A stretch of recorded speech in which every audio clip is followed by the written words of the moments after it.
दोस्तों नमस्कार। हमारे जीके क्लास में आप सभी का बहुत बहुत स्वागत है।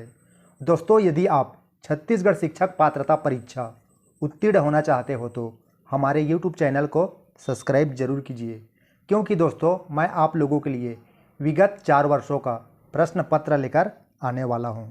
तो चलिए दोस्तों शुरू करते हैं। प्रथम भाग बाल विकास और शिक्षा शास्त्र। तो दोस्तों फर्स्ट क्वेश्चन है, अकादमिक उत्कृष्टता की मांग के इस दौर में विद्यालयों में खेलकूद का समावेश है। तो दोस्तों ऑप्शन ए है समय की बर्बादी, और ऑप्शन बी है अकादमिक कार्यों से बहुत सा समय ले लेना, और ऑप्शन सी है फुर्सत अथवा विश्राम तनाव मुक्त के लिए समय देना, और ऑप्शन डी है व्यक्तित्व विकास के समन्वित विकास हेतु आवश्यक है। दोस्तों इसका राइट आंसर होगा ऑप्शन डी। दोस्तों अगला प्रश्न है, एक 12 वर्षीय बालक के सामाजिक विकास के लिए सर्वोत्तम स्थान क्या है। दोस्तों यदि आपको किसी भी क्वेश्चन का ऑप्शन याद है तो प्लीज़ कमेंट जरूर कीजिए। क्या है दोस्तों, कमेंट करोगे तो साथ साथ आपका रिवीजन भी होगा। तो चलिए दोस्तों ऑप्शन पे जाते हैं। ऑप्शन ए है आस पड़ोस, ऑप्शन बी है परिवार, और ऑप्शन सी है खेल का मैदान, और ऑप्शन डी है विद्यालय। दोस्तों इसका राइट आंसर होगा खेल का मैदान। अगला प्रश्न है, बाल्यावस्था में व्यक्तित्व होता है। ऑप्शन ए है अंतर्मुखी, ऑप्शन बी है बहिर्मुखी, और ऑप्शन सी है उभयमुखी, और ऑप्शन डी है उपरोक्त सभी। दोस्तों इसका राइट आंसर होगा ऑप्शन बी। तो दोस्तों अगला प्रश्न है, एक विद्यार्थी जो अर्धवार्षिक परीक्षा में अनुत्तीर्ण हो जाता है, आप उसकी मदद कैसे कर सकते हैं। तो ऑप्शन ए है कृपांक प्रदान करके, और ऑप्शन बी है पुनः परीक्षा का आयोजन करके, और ऑप्शन सी है कठिन अवधारणाओं का पुनः अध्यापन करके, और ऑप्शन डी है पालकों की व्यक्तिगत अध्यापन की व्यवस्था करने को कह के। दोस्तों इसका राइट आंसर होगा ऑप्शन सी, कठिन अवधारणाओं का पुनः अध्यापन करके। तो दोस्तों अगला प्रश्न है, एक शिक्षक अपने छात्रों को सीखने के लिए कैसे अभिप्रेरित करेगा। ऑप्शन ए है अनुशासन द्वारा, और ऑप्शन बी है प्रश्न पूछकर, और ऑप्शन सी है जिज्ञासा जगाकर, और ऑप्शन डी है कहानी लेखन द्वारा। दोस्तों इसका राइट आंसर होगा ऑप्शन सी, जिज्ञासा जगाकर। तो दोस्तों अगला प्रश्न है, एक शिक्षक अपने विद्यार्थियों में अच्छी आदतें डालने में कैसे सहायक हो सकता है। तो ऑप्शन ए है पाठ्य सामग्री क्रियाओं के आयोजन द्वारा, और ऑप्शन बी है एक आदर्श के रूप में, और ऑप्शन सी है पुरस्कार तथा दंड प्रदान करके, और ऑप्शन डी है उपरोक्त सभी। दोस्तों इसका राइट आंसर होगा उपरोक्त सभी। अगला प्रश्न है, एनसीएफ 2005 के अनुसार शिक्षक की भूमिका होनी चाहिए अनुज्ञात्मक, ऑप्शन बी है प्रामाणिक, और ऑप्शन सी है सरल, और ऑप्शन डी है उपरोक्त में से कोई नहीं। दोस्तों इसका राइट आंसर होगा सरल। अगला प्रश्न है, पियाजे के अनुसार बच्चा कब मूर्त चीज़ों के लिए ज़्यादा तार्किक लेकिन अमूर्त विचारों का अभाव की अवस्था में पाया जाता है। तो ऑप्शन ए है पूर्व संक्रियात्मक अवस्था में, और ऑप्शन बी है संवेदी पेशी अवस्था में, और ऑप्शन सी है मूर्त संक्रियात्मक अवस्था में, और ऑप्शन डी है औपचारिक संक्रियात्मक अवस्था में। दोस्तों इसका राइट आंसर होगा मूर्त संक्रियात्मक अवस्था में। अगला प्रश्न है, बालक में मानसिक मंदन की वजह क्या हो सकता है। ऑप्शन ए है गर्भाधान के समय क्रियाशील कारण, और ऑप्शन बी है माता के गर्भ में क्रियाशील कारण, और ऑप्शन सी है जन्म के बाद किसी दुर्घटना के फलस्वरूप, और ऑप्शन डी है उपरोक्त सभी। दोस्तों इसका राइट आंसर होगा उपरोक्त सभी। अगला प्रश्न है, समस्यात्मक बालक में संबंधित कौन सा गुण सही नहीं है। ऑप्शन ए चोरी करना, ऑप्शन बी क्रोध प्रकट करना, और ऑप्शन सी सामाजिक रूप से समायोजित करना, और ऑप्शन डी है झूठ बोलना। दोस्तों इसका राइट आंसर होगा सामाजिक रूप से समायोजित करना। अगला प्रश्न है, अधिगम अक्षमता किन कारणों से होता है। ऑप्शन ए है वंशानुगत कारणों से, और ऑप्शन बी है शारीरिक कारणों से, और ऑप्शन सी है वातावरण संबंधी कारणों से, और ऑप्शन डी है उपरोक्त सभी। दोस्तों इसका राइट आंसर होगा उपरोक्त सभी। तो दोस्तों अगला प्रश्न है, बालकों की अभिवृद्धि एवं विकास में अभिवृद्धि शब्द बालकों के व्यक्तित्व के किस पक्ष से संबंधित है? तो ऑप्शन ए है मानसिक, ऑप्शन बी है शारीरिक, और ऑप्शन डी है चारित्रिक, और ऑप्शन डी है संवेगात्मक। तो दोस्तों इसका राइट आंसर होगा ऑप्शन बी शारीरिक। अगला प्रश्न है, निम्नलिखित में से कौन सी व्यवहार रचना समस्या केंद्रित है? तो ऑप्शन ए है प्रायोजना, और ऑप्शन बी है अन्वेषण, और ऑप्शन सी है खोज, और ऑप्शन डी में है उपरोक्त सभी। दोस्तों इसका राइट आंसर होगा उपरोक्त सभी। तो अगला प्रश्न में जाते हैं, निम्नलिखित में से कौन सा कथन शिक्षक की भूमिका के संबंध में सही है? ऑप्शन ए है शिक्षक को समालोचनात्मक होना चाहिए, और ऑप्शन बी है शिक्षक को अच्छे विद्यार्थियों का पक्ष लेना चाहिए, और ऑप्शन सी है शिक्षक का विद्यार्थियों के लिए के प्रति मित्रवत दृष्टिकोण होना चाहिए, और ऑप्शन डी है शिक्षक को विद्यार्थियों से दूरी बनाकर रखना चाहिए। दोस्तों इसका राइट आंसर होगा ऑप्शन सी, शिक्षक का विद्यार्थियों के प्रति मित्रवत दृष्टिकोण होना चाहिए। अगला प्रश्न है, एक नवजात अपनी माता के स्पर्श की प्रतिक्रिया में मुस्कुराता है, यह निम्न में से किस प्रक्रिया का उदाहरण है? ऑप्शन ए है संज्ञानात्मक, और ऑप्शन बी है जैविक, और ऑप्शन सी है सामाजिक संवेगात्मक, और ऑप्शन डी है विप्लवात्मक। तो दोस्तों इसका राइट आंसर होगा सामाजिक संवेगात्मक। दोस्तों अगला प्रश्न है, एक बालक जिसकी शिक्षा की प्राप्तियां उस स्तर से कम है जिसे वो योग्य है, उसे हम खाली स्थान कह सकते हैं। ऑप्शन ए है प्रतिभाशाली बालक, ऑप्शन बी है पिछड़ा बालक, और ऑप्शन सी है अपराधी बालक, और ऑप्शन डी है विकलांग बालक। तो दोस्तों इसका राइट आंसर होगा ऑप्शन बी पिछड़ा बालक। तो अगला प्रश्न है, एनसीईआरटी की नवीनतम पाठ्यचर्या की रूपरेखा अस्तित्व में आई है? तो ऑप्शन ए है 2000, ऑप्शन बी 2004, और ऑप्शन सी 2005, और ऑप्शन डी में है 2006। दोस्तों इसका राइट आंसर होगा 2005। तो अगला प्रश्न में जाते हैं, एक 11 वर्षीय बच्चे में संबंधित कौन सा कथन सही नहीं है? ऑप्शन ए है समूह में खेलने के लिए अग्रसर रहता है, और ऑप्शन बी है इसमें नेतृत्व के गुणों का विकास हो सकता है, और ऑप्शन सी है अजनबियों के विरुद्ध चिड़चिड़ापन प्रकट करता है, और ऑप्शन डी है उसके व्यवहार पर समूह का प्रभाव होता है। दोस्तों इसका राइट आंसर होगा ऑप्शन सी, अजनबियों के विरुद्ध चिड़चिड़ापन प्रकट करता है। तो दोस्तों अगला प्रश्न है, यदि बालक में अधिगम अक्षमता का संबंध संवेदन तथा गामक तंत्र में आए दोष से है तो किस प्रोग्राम का प्रयोग किया जाता है? तो ऑप्शन ए है विटमेर का साइको एजुकेशन प्रोग्राम, और ऑप्शन बी है the pragmatic general diagnostic remedial approach, और ऑप्शन सी है इफ्ट्रांस लेहटिनेन क्रिकसेंग परसेप्चुअल मोटर प्रोग्राम, और ऑप्शन डी है इनमें से कोई नहीं। दोस्तों इसका राइट आंसर होगा ऑप्शन सी, इफ्ट्रांस लेहटिनेन क्रिकसेंग परसेप्चुअल मोटर प्रोग्राम। अगला प्रश्न है, श्रवण बाधित बच्चों को पढ़ाने के लिए क्या उपयुक्त की जाती है? ऑप्शन ए है यंत्र, ऑप्शन बी है ब्रेल लिपि, ऑप्शन सी है सांकेतिक भाषा, और ऑप्शन डी है उपरोक्त सभी। दोस्तों इसका राइट आंसर होगा सांकेतिक भाषा, ऑप्शन सी। तो दोस्तों अगला प्रश्न है, विलियम किलपेट्रिक को शिक्षण के किस विधि में योगदान के लिए जाना जाता है?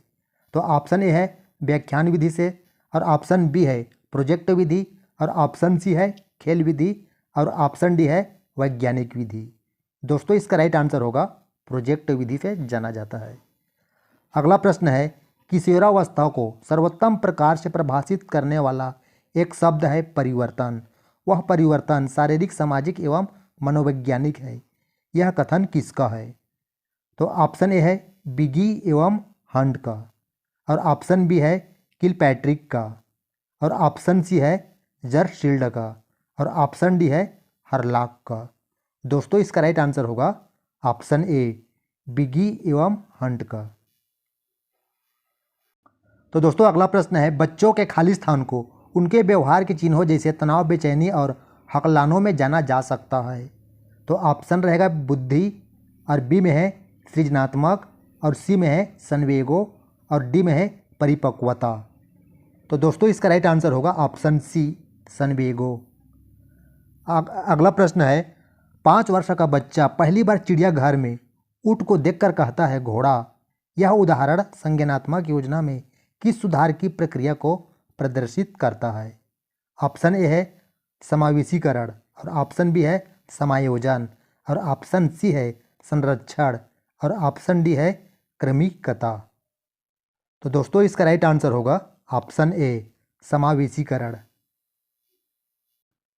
अनुभव के द्वारा व्यवहार में होने वाले परिवर्तन को हम कहते हैं। तो ऑप्शन ए है उपलब्धि, और बी में है रुचि, और सी है अभिप्रेरणा, और डी है सीखना। तो दोस्तों इसका राइट आंसर होगा सीखना। तो अगला प्रश्न में जाते हैं, प्रथम किंडरगार्टन प्रारंभ किया गया था। तो ऑप्शन ए में है फ्रेडरिक फ्रोबेल ने, और बी में है बेंजामिन फ्रैंकलिन ने, और ऑप्शन सी है जोहान पेफ्टालाजी ने, और ऑप्शन डी है डेविड क्लिंटन ने। तो दोस्तों इसका राइट आंसर होगा ऑप्शन ए, फ्रेडरिक फ्रोबेल ने। तो दोस्तों अगला प्रश्न है, बेसिक शिक्षा या नई तालीम का अन्य नाम क्या है? तो ऑप्शन ए है अनिवार्य शिक्षा, और ऑप्शन बी में है नई शिक्षा नीति, और ऑप्शन सी है वर्धा शिक्षा योजना, और ऑप्शन डी है सर्व शिक्षा अभियान। दोस्तों इसका राइट आंसर होगा ऑप्शन सी, वर्धा शिक्षा योजना। अगला प्रश्न हम जाते हैं, मानसिक विकास के पक्ष में है। ऑप्शन ए है संवेग, ऑप्शन बी है बुद्धि, और ऑप्शन सी है भाषा, और ऑप्शन डी में है उपरोक्त सभी। दोस्तों इसका राइट आंसर होगा उपरोक्त सभी। तो दोस्तों अगला प्रश्न है, प्रयास एवं भूल द्वारा सीखने के लिए क्या आवश्यक है? ऑप्शन ए है प्रेरणा, और ऑप्शन बी है बाधा, और ऑप्शन सी है निरर्थक प्रतिक्रिया, और ऑप्शन डी है उपरोक्त सभी। तो दोस्तों इसका राइट आंसर होगा उपरोक्त सभी। अगला प्रश्न है, एक बालक जिसकी बुद्धि लब्धि 85 है उसे वर्गीकृत किया जाएगा। तो ऑप्शन ए है सामान्य बुद्धि, ऑप्शन बी है श्रेष्ठ बुद्धि, ऑप्शन सी है मंद बुद्धि, और ऑप्शन डी है सामान्य से अधिक बुद्धि।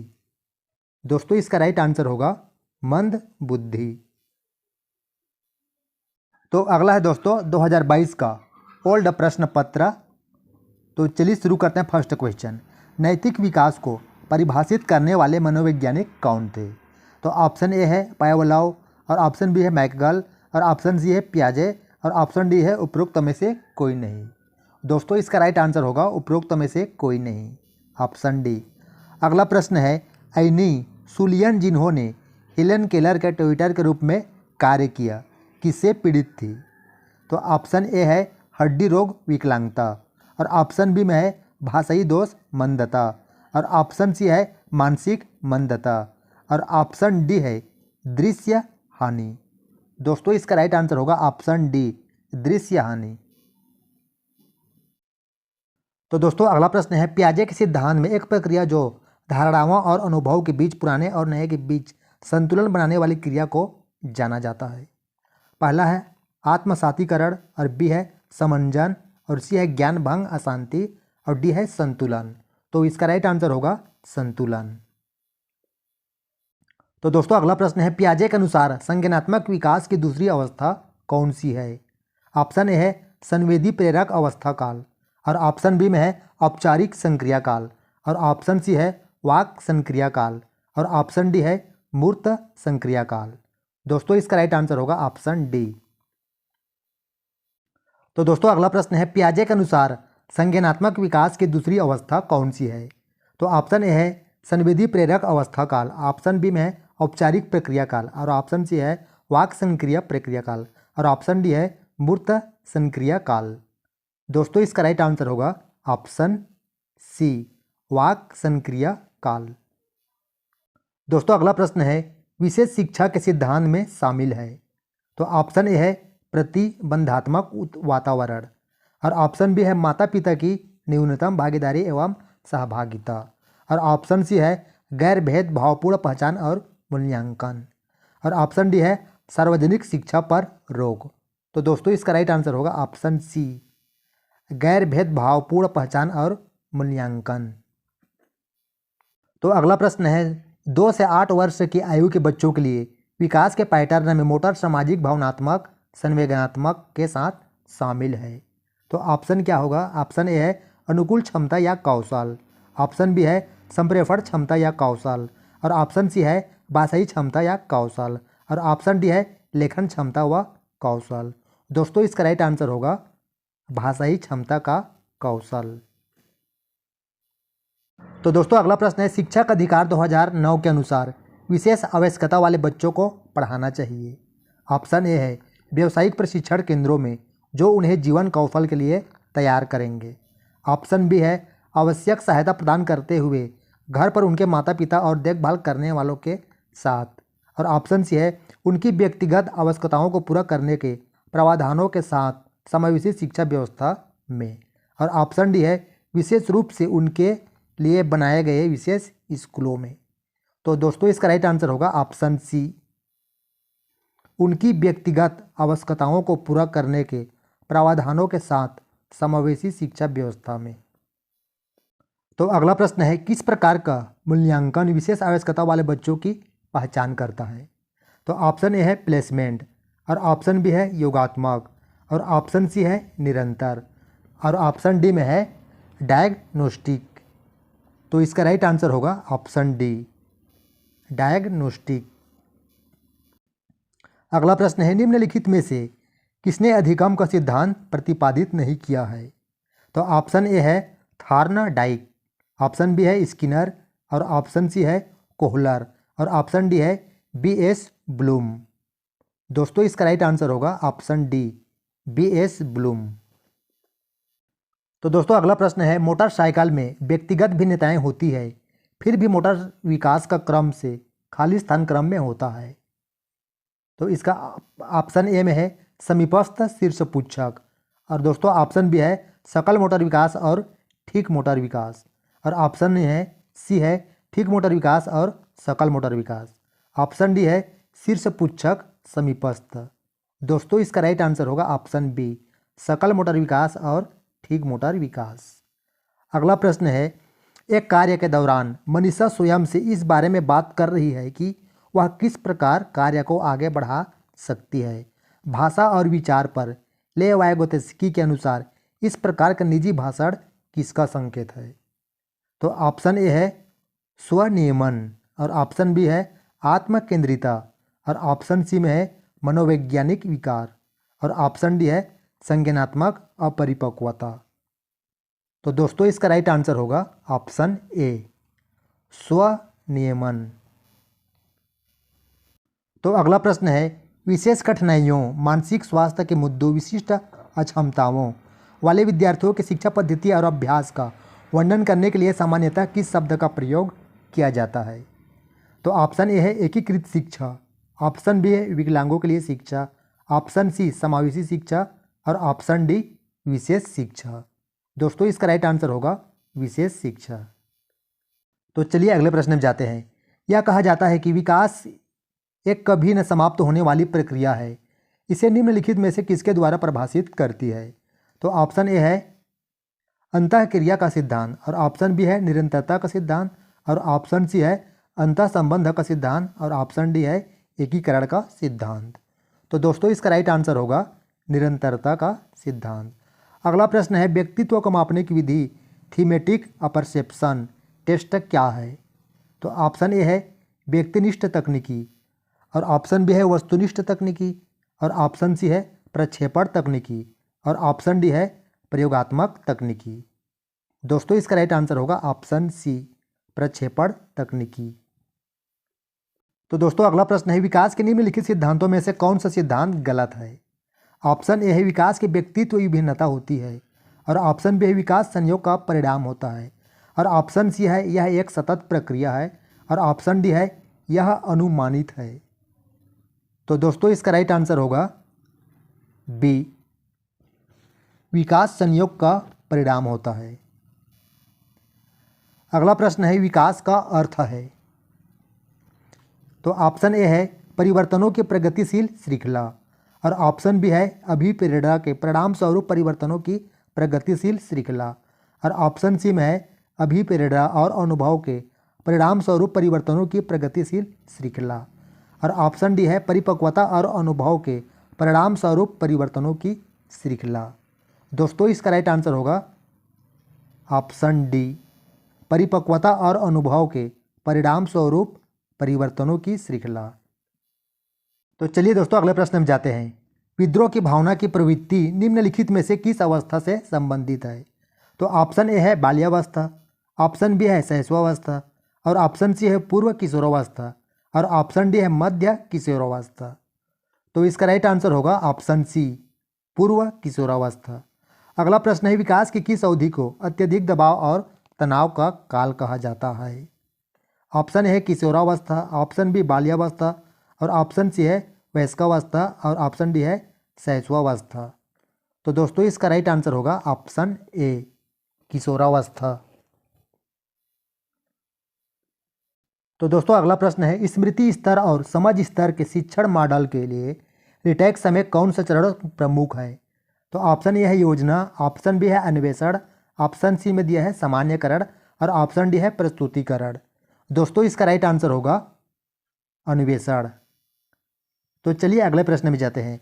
निम्नलिखित में से कौन सा सिद्धांत पुनर्बलन का सिद्धांत भी कहलाता है? तो ऑप्शन ए है स्फूर्त अनुकूलन सिद्धांत और ऑप्शन डी है उद्दीपन प्रतिक्रिया सिद्धांत और ऑप्शन सी है क्लासिकल कंडीशनिंग सिद्धांत और ऑप्शन डी है सूझ या अंतर्दृष्टि का सिद्धांत। तो दोस्तों इसका राइट आंसर होगा स्फूर्त अनुकूलन सिद्धांत, ऑप्शन ए। दोस्तों अगला प्रश्न है भारतीय संविधान में 6 से 14 वर्ष के आयु वर्ग के बच्चों के लिए निःशुल्क और अनिवार्य शिक्षा के लिए अधिकार को शामिल किया गया है। तो ऑप्शन ए है अनुच्छेद 26 के अंतर्गत और ऑप्शन बी है अनुच्छेद 15 और ऑप्शन सी में है अनुच्छेद 45 और ऑप्शन डी है अनुच्छेद 21 ए के अंतर्गत। दोस्तों इसका राइट आंसर होगा अनुच्छेद 21 ए के अंतर्गत। अगला प्रश्न है पीयर रेटिंग से आप क्या समझते हैं? पीयर रेटिंग से आप क्या समझते हैं? तो ऑप्शन ए है एक मूल्यांकन उपकरण जिसमें किसी व्यक्ति के कार्य का मूल्यांकन अन्य सदस्यों द्वारा किया जाता है और बी है यह पीयर ग्रेडिंग के समान है और ऑप्शन सी है साथियों की रेटिंग कोई भी कर सकता है और ऑप्शन डी है कौशलों का एक कठिन मूल्यांकन है। तो दोस्तों इसका राइट आंसर होगा ऑप्शन ए एक मूल्यांकन उपकरण जिसमें किसी व्यक्ति के कार्य का मूल्यांकन अन्य सदस्यों द्वारा किया जाता है। तो दोस्तों अगला प्रश्न है विशेष शिक्षा में न केवल विकलांग छात्रों को शामिल किया गया है बल्कि इसमें निम्न भी शामिल है। तो ऑप्शन ए है प्रतिभाशाली छात्र, ऑप्शन बी खेलों में उत्कृष्ट छात्रा और ऑप्शन सी है मादक द्रव्य सेवन करने वाला छात्रा और ऑप्शन डी है समाज के कमजोर वंचित वर्गों के छात्र। तो इसका राइट आंसर होगा ऑप्शन ए प्रतिभाशाली छात्र। अगला प्रश्न है एक 6-7 वर्ष का बच्चा दूसरों के दृष्टिकोण को स्वीकार नहीं कर पाता। तो ऑप्शन ए है क्योंकि वह बहुत छोटा है, ऑप्शन बी है क्योंकि वह आत्म केंद्रित है, ऑप्शन सी क्योंकि वह बुद्धिमान नहीं है, ऑप्शन डी क्योंकि वह कल्पनाशील है। दोस्तों इसका राइट आंसर होगा क्योंकि वह आत्म केंद्रित है। तो दोस्तों अगला प्रश्न है बच्चा भौतिक और सामाजिक वास्तविकता की अवधारणाओं का निर्माण करना प्रारंभ कर देता है, यह विशेषता है। तो ऑप्शन ए है शारीरिक विकास की, ऑप्शन बी है बौद्धिक विकास की और ऑप्शन सी है संवेगात्मक विकास की और ऑप्शन डी है सामाजिक विकास की। तो दोस्तों इसका राइट आंसर होगा ऑप्शन बी बौद्धिक विकास की। तो चलिए दोस्तों अगला प्रश्न में जाते हैं। निम्नलिखित में से कौन सा बौद्धिक विकास का तत्व नहीं है? तो ऑप्शन ए है सृजनात्मक और ऑप्शन बी है चिंतन और ऑप्शन सी है सहनशीलता और ऑप्शन डी है कल्पनाशीलता। दोस्तों इसका राइट आंसर होगा सहनशीलता। तो दोस्तों अगला प्रश्न है व्यक्तित्व के संदर्भ में कौन सा कथन गलत है? तो ऑप्शन ए है व्यक्तित्व अनूठा या विशिष्ट होता है और ऑप्शन बी है व्यक्तित्व आनुवंशिकता व वातावरण का संयुक्त उत्पाद है और ऑप्शन सी है व्यक्तित्व व्यक्ति के अवचेतन और अचेतन व्यवहार में फैला हुआ है। और ऑप्शन डी है व्यक्तित्व केवल व्यक्ति के बाह्य रूप तक सीमित होता है। तो दोस्तों इसका राइट आंसर होगा ऑप्शन डी, व्यक्तित्व केवल व्यक्ति के बाह्य रूप तक सीमित रहता है। तो अगला प्रश्न